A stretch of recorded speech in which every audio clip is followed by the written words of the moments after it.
안녕하세요. 오늘도 사연 살롱을 찾아주셔서 감사합니다. 얼마 전 TV를 보다 보니 10년 전 드라마가 방영하고 있더군요. 당시 굉장히 유명했던 드라마였는데 아주 전형적인 신데렐라 스토리였어요.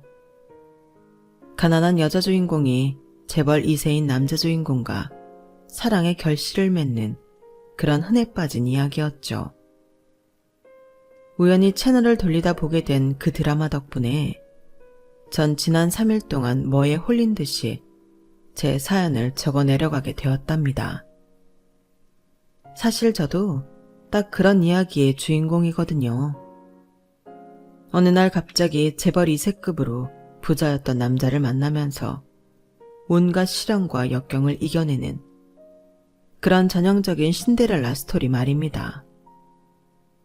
지금부터 제 이야기를 가감없이 들려드릴게요. 저는 누구나 알만한 브랜드 카페의 매니저로 7년 동안 일하고 8년째 되는 해에 점장이 되려고 준비 중에 있었어요. 부모님은 두 분 다 바닷가 마을 근처에 사셨고 저는 홀로 대학교 때부터 서울 생활을 해왔기 때문에 늘 생활고에 시달릴 수밖에 없었죠. 바리스타 월급은 생각보다 굉장히 작고 또 업무 자체도 힘든 편이었기에 전 다른 진로를 생각하기보다는 차라리 일하던 곳에서 한우물을 파서 점장까지 달려봐야겠다는 일념 하나로 8년 차까지 버틴 거였죠. 그런데 그 시기에 남자를 만나게 된 거예요. 저보다 5살이 많았던 그 사람은 제가 일하던 건물에서 일하던 사람이었죠. 둘 다 같은 건물에서 오래 일했기 때문에 얼굴은 알고 있었는데 나이며 이름이며 직업은 전혀 모르다가 그 남자가 저에게 먼저 말을 걸어오며 가까워지게 되었어요.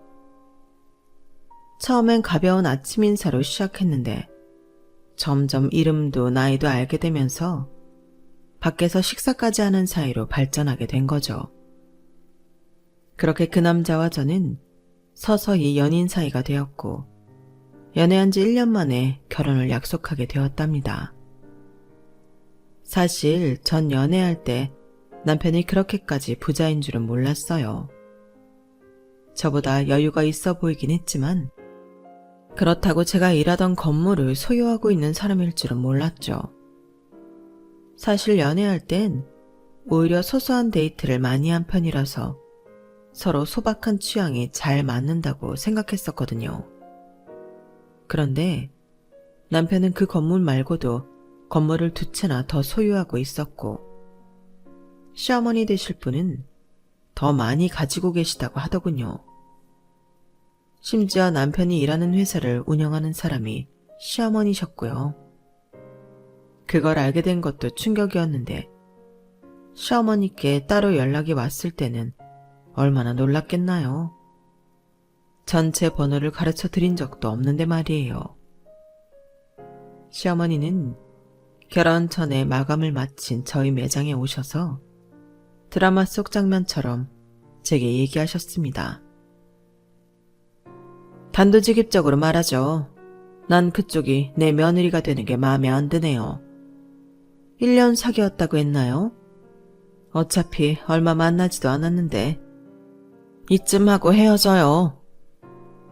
제가 어머님 마음에 잘 안 든다는 거 잘 알고 있습니다. 그렇지만 저희 정말로 서로를 사랑하고 있고 서로에게 힘이 되어주고 있어요. 어른들이 반대하는 결혼에는 다 그만한 이유가 있다는 말 안 들어봤나요? 그쪽은 우리 아들이랑 좋은 인연이 될 수 없어요. 저희 그동안 사귀면서 서로 의견 부딪히는 일 있으면 대화로 잘 해결해 오곤 했어요. 앞으로 평생 한 번도 싸우지 않고 알콩달콩하게 지낼 수만은 없겠지만 그래도 무슨 일이 있어도 서로 잘 극복해 나갈 수 있을 거예요. 이해를 못하는군요. 그쪽은 우리 아들 감당 못할 거예요. 도영이 걔는 아직 애고 그쪽처럼 무른 여자라면 컨트롤 못해요. 아니에요, 어머님. 도영씨 그래도 생각이 참 깊은 사람이고 저도 보기보다 무른 사람은 아니에요. 어머니가 걱정하실 일 없게 할게요. 다행히 물을 맞거나 돈 봉투를 받는 상황까지는 생기지 않았지만 시어머니는 한참 더 불만을 표하다가 가셨어요. 그리고 나중에 시어머니가 왔다 갔다는 얘기를 전해 들은 남편이 저에게 앞으로는 이런 일 없을 거라고 미안하다며 사과를 했어요. 하지만 남편의 다짐이 무색하게 얼마 뒤 시어머니는 저희 둘을 동시에 부르셨죠. 저는 정말 이번에야말로 제대로 단판을 지으시려나 보다 생각했는데 놀랍게도 시어머니는 저희 결혼을 허락해 주셨어요. 대신 지켜야 할 게 아주 많았죠. 내 며느리가 되면 일단 결혼하고 2년 동안은 우리 집에서 같이 살아야 한다. 2년 동안 가르칠 게 아주 많아. 우리 집은 무조건 아침 7시에 식사를 해야 된다.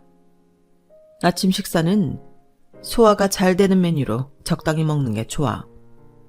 밥, 국, 그리고 반찬 서너 가지 정도이니 일하시는 이모님 따라서 배우면 금방 적응할 거다. 네, 어머님 걱정 마세요. 저 요리 원래 좋아해서 잘할 수 있어요. 제일 중요한 건 2년 뒤에 나가 살면서도 반드시 이걸 지켜야 한다는 거야. 하루의 시작이 어그러지면 이후 일정과 컨디션까지 다 어그러지게 되는 게야. 그리고 도영이가 퇴근하고 집에 들어오면 반드시 나한테 도영이가 집에 들어왔다고 연락하도록 해. 네, 알겠습니다. 잠깐만, 갑자기 내 퇴근 시간은 왜? 하라면 해. 결혼만 시켜준다면 뭐든지 하겠다며. 그리고 이세 계획은 사업 일정 보고 나서 정하거라. 내가 괜찮다고 한 기간에 병원에서 날짜 잡고 진행하도록 해. 무슨 일이 있어도 사업에 지장이 가게 하지는 말거라. 네, 알겠습니다, 어머님. 어머님 실망시켜드리는 일 없게 할게요. 저희는 그렇게 시어머니의 허락을 받고 결혼식을 올렸어요.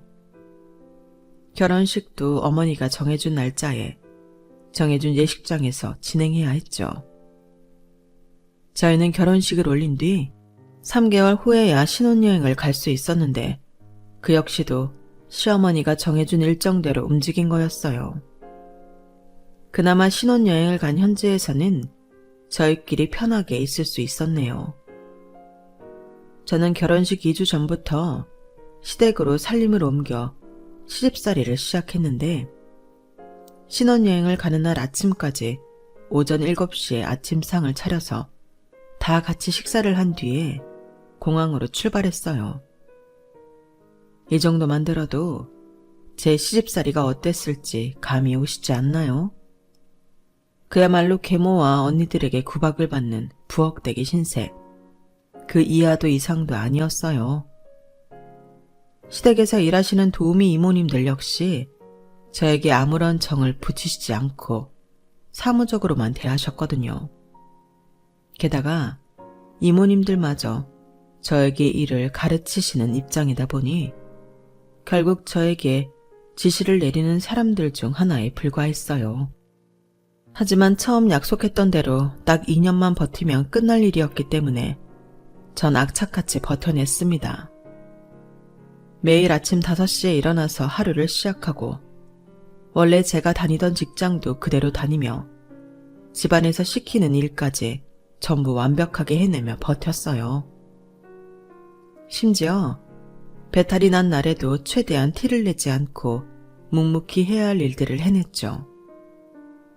약속했던 2년이 지나자 시어머니는 정말로 저희에게 새 신혼집을 마련해 주셨어요. 처음에 당부했던 것 잊지 말아라. 여기서 나간다고 흐트러질 생각 말고 하던 거 그대로만 해. 너희 집에 방문할 땐 굳이 미리 연락하지 않을 테니 알겠어? 그리고 네 남편 퇴근도 잊지 말고 매일 알리거라. 네, 어머님. 지금까지 해왔던 대로 그대로 할게요. 걱정 마세요. 저 하루도 흐트러지지 않고 잘 해냈잖아요. 그리고 너희 둘 산부인과 검진 받고 오너라. 이번 3분기쯤에 날짜를 잡자꾸나. 네, 어머님, 감사합니다. 저희 부부는 서울 한복판에 33평짜리 고급 아파트로 신혼집을 차렸고 남편과 저는 드디어 둘만 살게 된 것에 뛸 듯이 기뻐했어요. 처음 신혼집에서 단둘이 잠에 들 때 남편은 절 꼭 안아주며 말했죠. 여보, 그동안 너무 고생했어. 이제 앞으로는 우리끼리 자유롭게 사는 거야. 이제 정말로 엄마는 신경 쓰지 마. 그렇다고 어떻게 집에서 나오자마자 바로 그래. 난 지난 2년 동안 힘들긴 했지만 솔직히 어머님 정말 대단하다고 느꼈어. 그 연세에 아마 나보다 더 체력적으로 힘드셨을 텐데 나랑 똑같이 자고 일어나시면서 하루도 안 거르고 부지런하게 사시잖아. 나는 나도 나름대로 그동안 성실하게 살아왔다고 생각했는데 어머님은 차원이 다르시더라. 엄마는 엄마고 당신은 당신이지. 당신 원래 아침잠도 많은 편이라고 했잖아. 이젠 나랑 있어서 괜찮으니까 편하게 지내. 남편은 그렇게 말해주었지만 저는 그럴 수가 없었어요. 이미 2년 동안 아침 일찍 일어나던 게 습관에 배어버려서 시댁에서 하던 대로 살림을 꾸려나갔죠. 매일 카페 일을 하듯 그렇게 정해진 대로 살림을 해나가는 게 몸에 배니 오히려 그게 편해진 거죠. 그리고 두 사람분의 살림만 신경 쓰다 보니 힘든 정도가 훨씬 줄어든 것도 한몫했습니다. 여유가 생긴 저는 아침 일찍 식사 준비를 다 한 뒤 남는 자투리 시간을 활용해 틈틈이 개인 사업을 위한 공부도 시작했어요. 언제까지 카페 점장으로 일할 수는 없는 노릇이고 아이 계획까지 세운 이상 좀 더 장래가 밝은 일을 하고 싶었거든요. 사실 저는 스스로 굉장히 건설적인 사람이 된 게 뿌듯하고 좋았어요. 그런데 이게 저희 부부의 불화의 원인이 될 줄은 꿈에도 몰랐어요. 자그마한 불씨가 생겨난 것이었죠. 문제는 남편이 점점 일어나는 시간이 늦어지면서부터였습니다. 남편은 아침에 다른 일 없이 그저 6시 30분에 일어나 씻고 와서 수저 들고 밥만 먹으면 되는데 그걸 자꾸 놓치는 거예요. 제가 남편을 아무리 깨우려고 해봐도 남편은 5분만 10분만 더 자겠다며 고집을 부렸어요. 저희끼리만 아침을 안 먹기로 하고 넘어갈 수 있으면 그렇게 하겠는데 남편이 출근을 해서 자꾸 입에 대지 않던 간식을 입에 대니 시어머니께 단박에 연락이 오더군요. 아침 안 차려줬냐면서요. 결국 저는 시어머니께 엄청난 잔소리를 듣게 됐고 이후에도 한참이나 고개를 조아린 후에야 겨우 통화를 끊을 수가 있었어요. 그리고 그때부터 남편을 어떻게든 부엌으로 질질 끌고 와서 아침을 먹이기 시작했죠. 저의 눈물겨운 노력에도 남편은 좀처럼 협조를 하지 않았고요. 사실 남편은 협조를 안 한 정도가 아니라 아예 작정을 하고 시어머니 말을 어기려 들었어요. 처음부터 시어머니가 아이 계획은 산부인과를 다녀와서 진행하라고 했는데 자꾸만 그걸 어기려고 했죠. 제 입장에서는 난감할 수밖에 없었습니다. 시어머니 말씀을 어기면 다시 시댁으로 돌아가게 될까봐 걱정이 됐고 남편과 자꾸 의견 충돌이 잦아지면 집안 분위기가 좋지 않았으니까요. 왜 자꾸 마음대로 못하게 하는 거야? 우리가 2년차 부부인데 아이가 언제 생기든 그게 뭐가 이상하다고. 그런 것까지 엄마 마음대로 하는 게 이상하잖아. 그럼 당신이 어머님께 가서 말씀을 드려. 그럼 나더러 중간에서 뭘 어쩌라는 거야. 엄마한테야 적당히 이만저만하게 됐다고 둘러대면 될 거 아니야. 그런다고 어머님이 넘어가실 분이셔? 이 집도 당신 직장도 전부 어머님이 해주신 건데 내가 어떻게 어머님한테 그렇게 말씀을 드리냐고. 내가 말한다고 엄마가 들을 것 같아? 그러니까 적당히 유도리 있게 빠져나가라는 거잖아. 당신이 잘 말씀을 드리면 되잖아. 맨날 어머님 앞에선 입도 뻥긋 안 하면서 들으실지 안 들으실지 어떻게 알아? 그렇게 당신 마음대로 하고 싶으면 당신이 단판을 짓고 오던지 하라고. 난 못해. 그리고 괜히 어머님한테 찍소리 못하는 거 나한테 풀지 마. 내가 만만해? 뭐? 내가 뭘 찍소리 못해. 말 그따구로 할래? 당신 말대로 이 집 전부 우리 집 돈이야. 어디서 싸가지 없이. 이런 일이 잦다 보니 저는 스트레스를 받는 날이 하루 이틀이 아니었어요. 그렇게 싸우고 나서 남편이 먼저 화해를 해오긴 했지만 남편과 단둘이 지내는 생활은 예상했던 것보다 아름답지가 않았죠.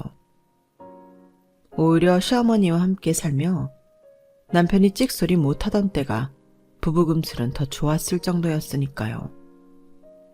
결국 저희 부부는 시어머니가 정해주신 시기에 병원에서 날짜를 받아와 첫째를 낳게 되었어요. 저는 아이만 생긴다면 저희 부부가 예전처럼 돈독해질 줄 알았습니다. 시어머니도 출산 후 한동안은 제가 아침에 몇 시에 일어나건 어쩌건 신경을 쓰지 않으셨거든요. 아침마다 기분 상해가며 남편을 억지로 깨울 일도 없고 비임을 한 해 만에 실랑이를 벌일 일도 없으니 싸울 일도 없었죠. 게다가 저희 첫째 아들은 정말 남편을 똑 닮아 있었어요.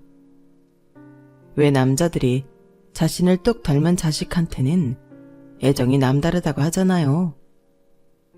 하지만 저희 남편은 그러질 않았어요.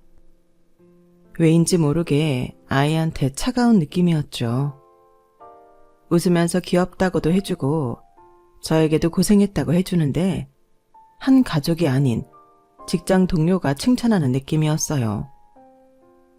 조리원에서도 다른 아이 아빠들은 오며 가며 아이를 구경하거나 품에 안을 때도 세상 소중하게 안는데 남편은 아이를 잘 쳐다보지도 않았죠.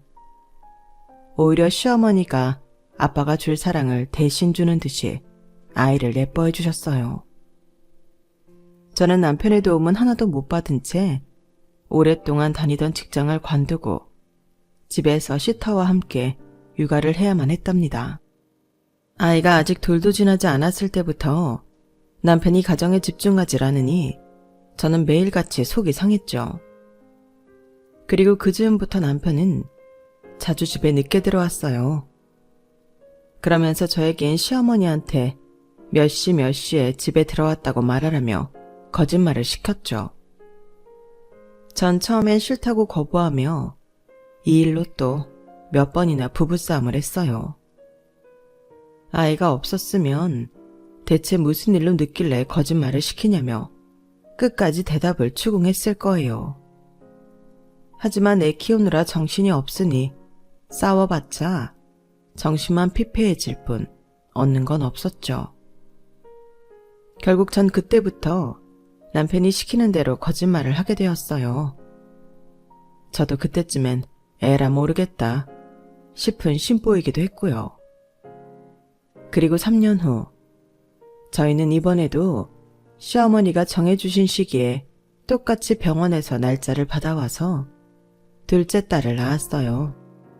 둘째 딸 역시 제 아빠랑 판박이처럼 똑같이 생긴 아이였죠. 딸은 절 닮았으면 싶은 생각이었는데 저는 내심 아쉬운 마음이 들었네요. 둘째 딸을 출산할 때 남편은 연락을 받고도 병원으로 바로 달려오질 않았어요. 출산이 다 끝나고 병실로 옮겨진 뒤에야 느긋하게 도착했죠. 저는 이미 남편에게 서운함이 이만저만 아는 게 쌓였습니다. 하지만 가족이라는 게 참 뭔지 서운할 마음을 토로할 시간은 점점 없어져만 가고 둘이 역할을 나눠서 해치워야 하는 일들만 자꾸 생기더군요. 둘째 출산 후에도 이것저것 일적인 말만 나눴지 제 서운한 마음을 터놓을 시간은 없었어요. 그렇게 서운한 마음을 눌러 참으며 몸을 풀고 있을 때였어요.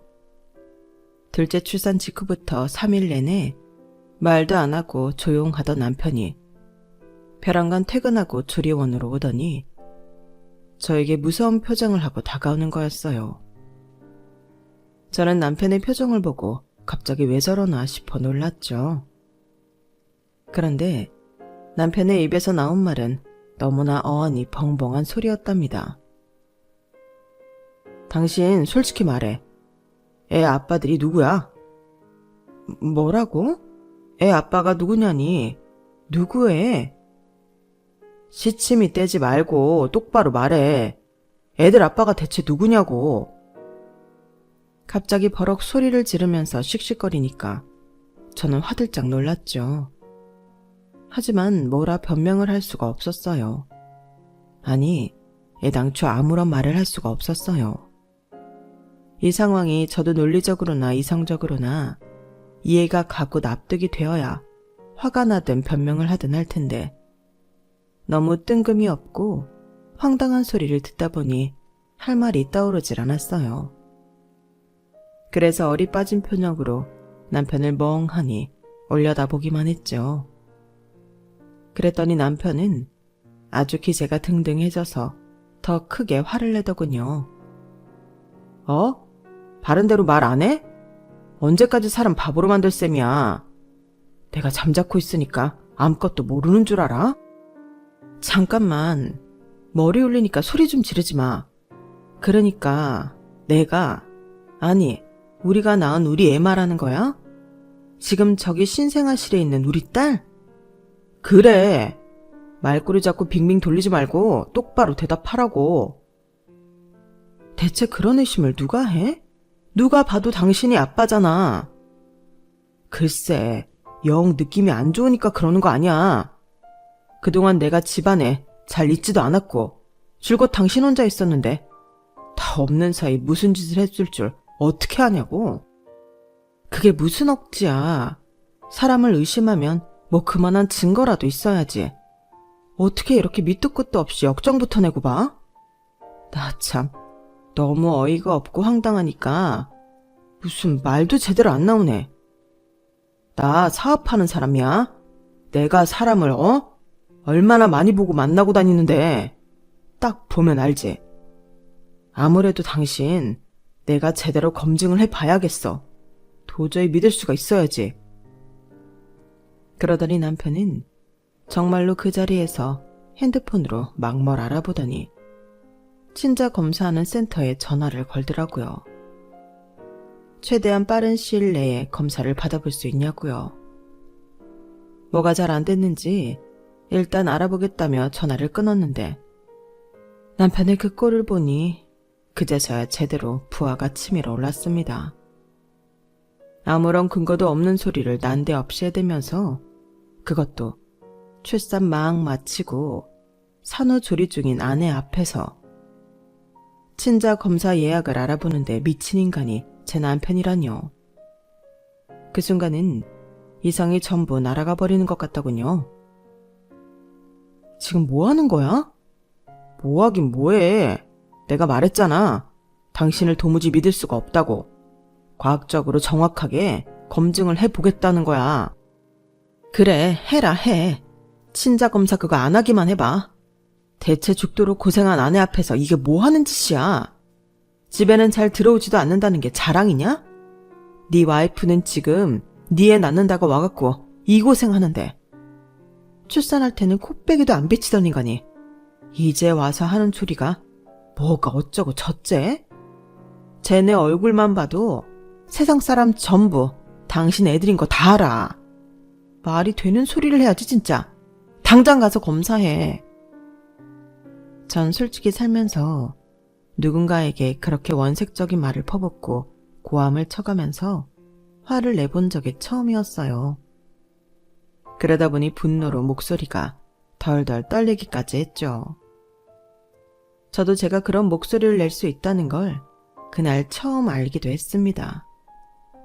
심지어 난생 처음 화를 내는 상대가 제 남편일 줄은 꿈에도 상상하지 못했던 일이었죠. 제가 화를 내면서도 스스로 이렇게나 놀랐는데 당연히 제 고함 소리를 들은 남편도 깜짝 놀랄 줄 알았어요. 그런데 남편은 정말 눈 하나 깜짝 안 하고 태연하게 여러 군데 전화를 걸며 친자검사 예약을 하더군요. 그러더니 어린이집에서 막 돌아오는 큰아들 머리카락을 뽑고 조리원에 누워있는 작은 딸 입안을 헤집어 가면서까지 기어코 친자검사를 하고 오는 겁니다. 결과는 당연히 두 아이 모두 친자 99.9%가 나왔죠. 거봐, 어떻게 병원에서 날짜까지 받아서 계획적으로 가진 아이들을 의심할 수가 있어? 하루 종일 시어머니랑 시터 이모님이랑만 연락하고 꼼짝없이 독박 육아하는 사람한테 어떻게 이딴 짓을 벌일 수가 있느냐고. 독박 육아 같은 소리 하네. 그 돈 써가면서 시터랑 같이 애 키우면서 뭐가 독박이야? 이 종이 쪼가리 가지고 기고만장해지기는. 제가 아무리 결과지를 들이밀면서 화를 내고 억울함을 토로해도 남편은 죽어도 미안하다는 소리를 안 하더라고요. 정말 놀라웠던 점은 사람이라면 자기가 그렇게 강하게 주장하던 게 틀렸다는 게 밝혀졌을 때 조금이라도 민망해하거나 겸연쩍어 하는 기색이 나오게 되잖아요. 그런데 남편의 안색은 하나도, 정말 요만큼도 변함이 없더군요. 그냥 저녁 메뉴 정하다가 작은 다툼이 났던 것처럼 귀찮아하기만 할 뿐이었어요. 그때 제가 남편이 진짜 머리가 어떻게 된 건가 싶어서 남편의 표정이며 눈빛이며 꼼꼼하게 들여다보았거든요. 남편의 눈빛은 한 번도 절 향하지 않았고 그냥 어딘가에 정신이 팔린 사람 같았습니다. 남편은 제가 화를 내던 말던 계속 딴소리만 하면서 밥 달라는 소리만 해댔어요. 저는 그 순간 처음으로 남편한테 오만정이 다 털렸어요. 마음의 문이 아예 셔터를 내린 것처럼 쿵 하고 닫혀버렸죠. 그 한순간에 지난 몇 년간 쌓아왔던 정이 사라지니까 쌓을 의지도 완전히 사라져버리더군요. 문제는 그런 상태에서도 저는 계속 아이 둘을 육아해야만 했다는 거였죠. 마음이 저 바닥으로 떨어지니 갑자기 아이들을 육아하는 게 너무나 힘이 드는 겁니다. 저희 애들이 둘 다 남편이랑 붕어빵처럼 똑 닮아서 더 그런 것 같았어요. 애들 잘못은 요만큼도 없다는 거 당연히 저도 잘 알았지만 저도 뭐랄까 마음이 뒤숭숭하고 집중을 할 수가 없었어요. 그런 제 자신이 엄마로서 완전히 자격 미달이라는 생각이 들어 끝없이 우울해지더군요. 참을 수 없었던 저는 제일 친한 친구 중 한 명을 밖에서 따로 만나 그간의 일을 털어놓았어요. 남편에 대한 것들보다도 아이들을 키우는 엄마로서 자격이 없는 저에 대한 고민이 크다고, 애들 일 봐도 마음이 예전 같지 않다고 힘들게 고백했는데 친구는 심각한 표정으로 그렇게 물어봤어요. 근데 네 남편 일부러 자기한테 정 떨어지게 하려고 그런 짓 하는 거 아니야? 네 얘기 들어보면 그것밖에 답이 없는 것 같은데 자기한테 득될 행동을 하는 것도 아닌데 그렇게 태어나다면 일부러 네 입에서 이혼 얘기 먼저 나오게 하려고 그러는 것 같아. 위자료 같은 거 안 주고 깔끔하게 합의 이혼하고 싶어서. 친구의 말에 저는 뒤통수를 맞은 것처럼 머리가 얼얼한 느낌이 들었어요. 친구의 말이 너무나 일리가 있었거든요. 그동안 왜 이런 생각은 못했을까? 스스로가 바보같이 느껴질 정도였죠. 어쨌든 애들에 대한 건 걱정하지 마. 감정은 일시적인 거고 애들을 책임지려는 네 책임감은 변하지 않을 거야. 안 그래? 지금 네 남편이 그러고 있는데 어느 여자가 제정신으로 육아하고 살림하겠니? 그런 마음이 든다고 네가 나쁜 엄마인 건 아니야. 실제로 나쁜 행동은 하지도 않았으면서. 넌 지금 그런 고민으로 끙끙대고 있을 때가 아니라 네 남편을 좀 제대로 파악하는 게 급선무겠다. 조금이라도 필요할 것 같으면 변호사 비용도 아끼지 말고 적극 활용해. 힘내고 언제든지 나 필요하면 연락해. 친구는 절 위로하고 응원해주며 그렇게 헤어졌어요. 저는 친구를 보내고 돌아오는 길에 갑자기 뇌가 팽팽하게 돌아가는 듯 했죠. 그동안 제가 너무 순진하고 안일했구나 싶었고 이제라도 남편의 실체를 샅샅이 밝혀내야겠다는 생각이 들게 되었습니다. 그래서 그 자리에서 바로 시터님께 연락을 드려서 일주일만 근무 시간을 2배로 늘려달라고 부탁했어요. 추가 비용은 얼마든지 더 드리겠다고 부탁을 드렸죠. 다행히 시터님과 평소 친하게 지냈던 터라 시터님은 흔쾌히 그러겠다고 하셨고 저는 일주일 동안 남편의 뒤를 밟기 시작했습니다. 그 결과는 허탈하기만 했죠. 단도직입적으로 말씀드리자면 남편은 저 몰래 바람을 피고 있었어요. 그래서 그동안 퇴근을 4시에 하건 7시에 하건 집에는 무조건 10시가 넘어서 들어왔던 거였죠. 제가 정말로 놀랐던 건 외도 사실보다는 외도 상대였어요. 사실 일주일 동안 미행을 하면서 외도의 상태를 알아내기가 정말 쉽지 않았는데요. 힘들게 알아낸 남편의 외도 상대는 바로 시어머니의 비서였습니다. 저도 시댁에 살 때 몇 번이나 얼굴을 봤던 사람이었고 전혀 외도 같은 건 하지 않을 것 같이 생긴 여자였어요. 그런데 남편과 정말이지 하루가 멀다 하고 붙어 다니더군요. 저는 시터님께 일주일을 더 부탁드리고 돈을 더 얹어드렸어요. 그리고 두 사람의 불륜 증거를 모으기 시작했죠. 감정은 오래전에 메말랐고 저에겐 그저 차가운 분노만 남아있었어요. 그래서 일을 하기가 더 쉬웠을지도 모르겠네요. 저는 변호사님의 도움을 받아 법적 증거를 쓸 수 있는 증거는 전부 긁어모았습니다. 그리고 이건 변호사님이 하지 말라고 했지만 남편의 자켓에 누군기도 몰래 넣어놓았어요. 그렇게 작정하고 남편을 털다 보니 저는 생각보다 더 무서운 사실을 알게 되었어요. 하루는 남편이 외도 상대와 대화하는 걸 몰래 듣는데 이 두 금수들이 온몸에 소름이 돋을 정도로 경악스러운 대화를 나누는 겁니다.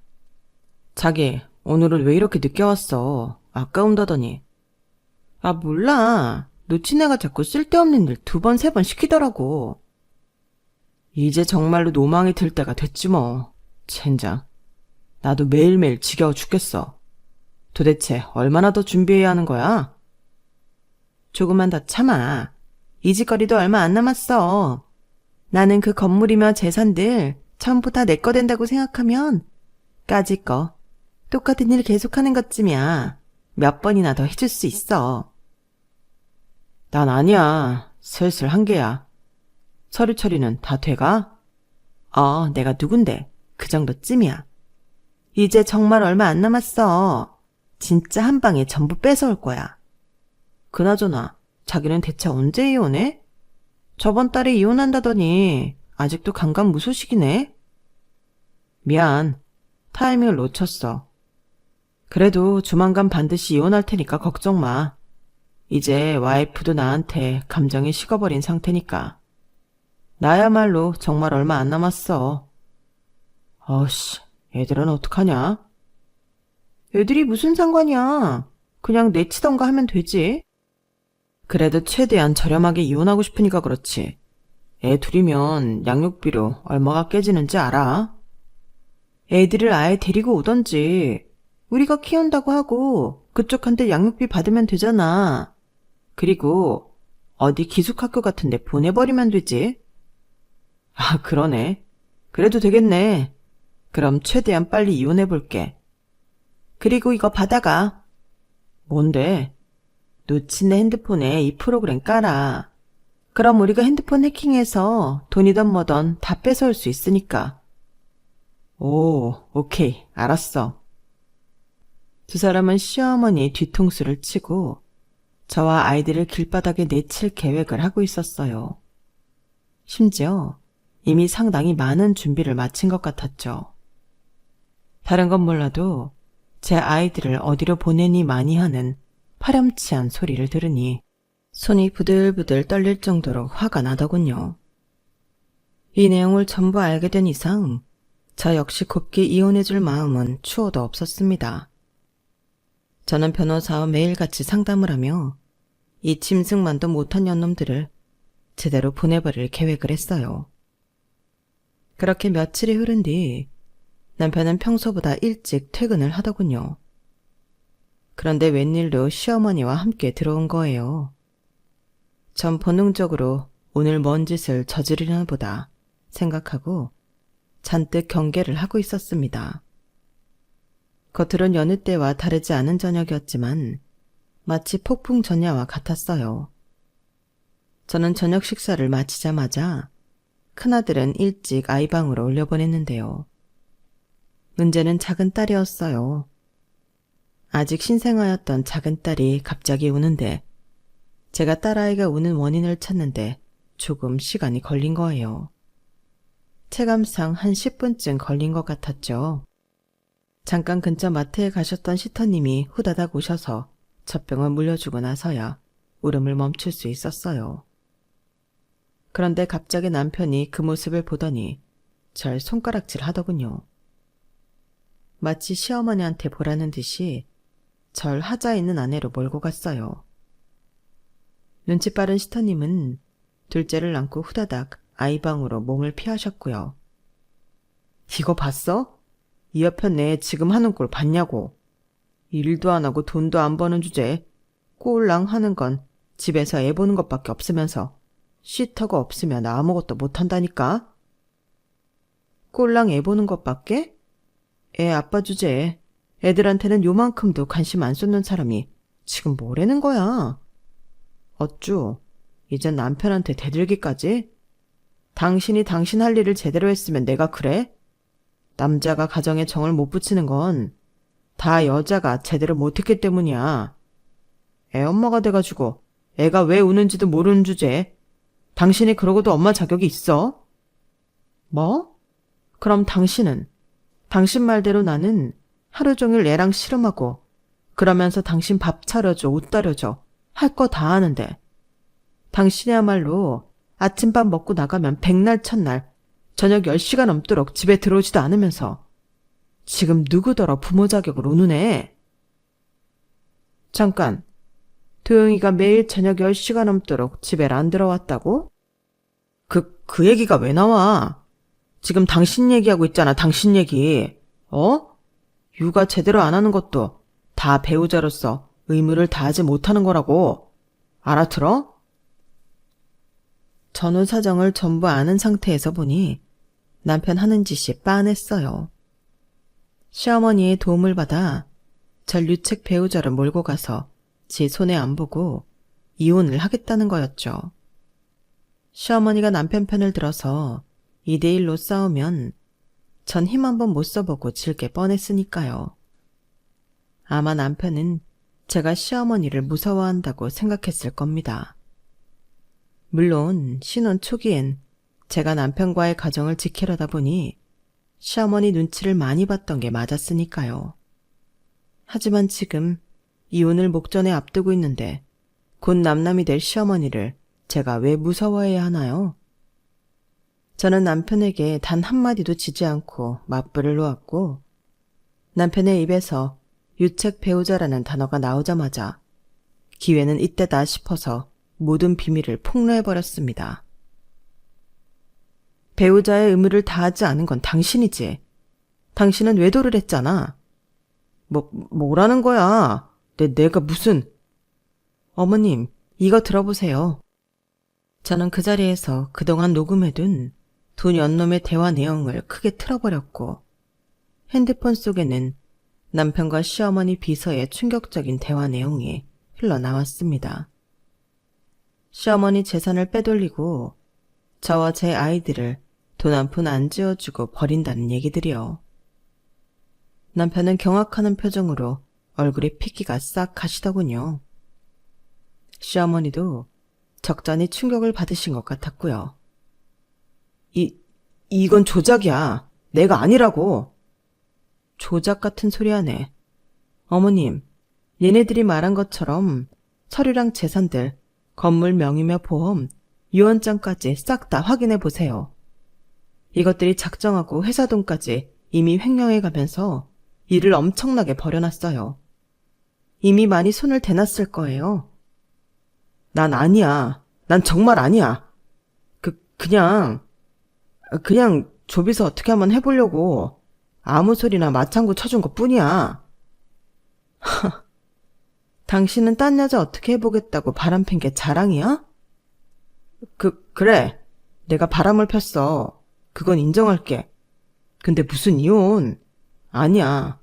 난 이혼할 생각도 없었고 엄마를 어떻게 하려는 생각도 없었어. 그냥 당신이 자꾸 내 편 안 들고 엄마 편만 드니까. 정말이야. 그냥 그 여자 한번 꼬셔보겠다고. 짝! 시어머니가 횡설수설하는 남편의 뺨을 정말로 큰 힘으로 내리치셨습니다. 시어머니 연세도 있으신데 그런 힘을 내실 줄은 저도 상상하지 못했네요. 시어머니는 정말 호암 마마처럼 무서운 얼굴을 하고 남편에게 호통을 치셨죠. 이 금스만도 못한 놈아. 지금 그걸 변명이라고 하는 거냐? 이제 나이 40 처먹은 새끼가 이렇게 철떡선이 없고 못돼 처먹기만 해서는. 내가 너 이럴까봐 그렇게 붙들고 살았는데 기어이 사고를 치고 감히 내 뒤통수를 치려들어? 감히 나한테? 엄마, 잘못했어요. 엄마, 근데 진짜 나 아니야. 난 조비서가 진짜로 그런 짓 할 줄은 모르고 맞장구만. 닥쳐. 내가 널 키우면서 그동안 얼마나 많은 기회를 줬냐, 어? 남들이었으면 가져보지도 못한 부를 주고 어떻게 올바르게 살아야 하는지 그렇게 가르쳤는데도 넌 변하는 게 없어. 넌 정말 구제가 불가능한 놈이구나. 앞으로는 내 아들 취급 못 받고 살 줄 알아. 알겠냐? 사업이며 결혼이며 아주 나한테 기어오를 생각만 하더니 기어코 이 지경까지 막장을 달리는구나. 머리끝까지 화가 나신 시어머니는 그 자리에서 직원들을 불러 남편을 붙잡았어요. 그리고 저에게 두 사람의 음모에 대해 증거물이 있으면 전부 달라고 하셨고 저는 곧바로 모아두었던 모든 증거들을 넘겨드렸습니다. 남편의 외도 상대였던 조비서 역시 붙잡혀 들어오게 되었고요. 능력도 뛰어나고 재력도 어마어마한 시어머니가 움직이니 모든 일이 척척 처리가 되더군요. 시어머니는 손수 제2혼 소송을 진행해 주셨는데요. 조비서를 상대로 상간자 소송, 남편을 상대로 이혼 소송을 진행한 결과 저는 예상보다도 넘치는 돈을 받을 수 있었어요. 두 사람의 인생이 가파른 내리막을 걷게 되기도 했죠. 시어머니는 여기서 그치지 않고 두 사람이 여태 저질러왔던 문서 조작, 횡령 등 모든 범죄 행위도 법적 책임을 물게 했습니다. 조비서는 결국 실형을 받고 감방으로 들어갈 수밖에 없었고 남편은 시어머니 소유의 공장으로 보내져 먹고 자는 시간을 제외하고 하루 종일 일만 하고 살게 되었죠. 시어머니는 더 이상 남편에게 돈 들이지 않을 것이며 그동안 누렸던 것도 소처럼 일하며 평생 갚으라고 하셨어요.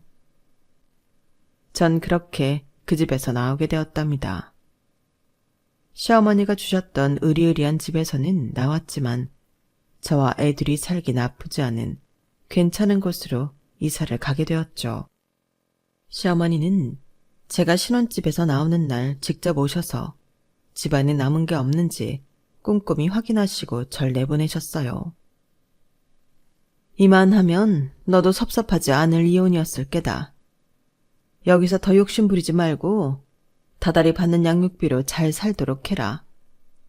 손주들 교육에 대해선 내가 따로 얘기하마. 아니요. 애들 교육은 제가 전적으로 알아서 하겠습니다. 네가 뭘 안다고? 어머님, 도영씨 보면서 느끼는 것 없으세요? 어머님이 도영씨를 어느 정도 헤아려주고 잘잘못을 가르쳤다면 그 인간이 그렇게까지 엇나가지 않았을 거예요. 제가 어머님 밑에서 몇 년 동안 살아보니까 원래는 주체적으로 잘 생각하며 삶을 꾸려왔던 저도 어딘가 모르게 점점 사고가 막히고 머리가 안 돌아가는 것 같았어요. 혼자서는 아무것도 못할 정도로 바보가 되어갔고, 그래서 남편이 바람피고 있는 것도 뒤늦게 알았죠. 전체 아이들 그런 식으로 키우고 싶지 않아요. 손주들 예뻐해 주시는 건 감사하지만 교육 문제는 터치하지 말아주셨으면 합니다. 시어머니는 제 말에 아무 대꾸도 안 하시고 가만히 계셨어요. 제 말 한마디에 그렇게 꼿꼿하신 양반이 하루아침에 당신 성정을 바꾸시거나 깨달음을 얻으셨을 거라고 생각하진 않아요. 그리고 그 모든 일이 끝난 후 저도 스스로 많이 반성한 부분이 있으니 저도 사실 남한테 뭐라고 할 사람은 아니고요. 다만 앞으로 자라날 우리 아이들은 우리 어른들과 같은 잘못을 저지르지 않기를 바랄 뿐이에요. 그렇게 저는 신데렐라 이야기에서 완전히 나오게 되었답니다. 이혼한 뒤로 남편과 시어머니는 단 한 번도 못 봤어요. 그래도 다달이 양육비는 끊기지 않고 나가고 있는 중입니다. 저는 예전부터 공부하고 알아보았던 작은 공간 사업을 하며 저희 세 가족 생활비만큼은 벌고 있어요. 앞으로 제가 아이들을 위해서 더 강한 엄마가 될 수 있게 응원 부탁드려요. 제 이야기 들어주셔서 고맙습니다. 항상 건강하시고 밝은 길만 걸으세요. 여러분, 사연 댓글에 응원과 현명한 조언 부탁드려요. 좋아요와 구독은 저에게 큰 힘이 됩니다. 오늘도 좋은 일 가득하세요.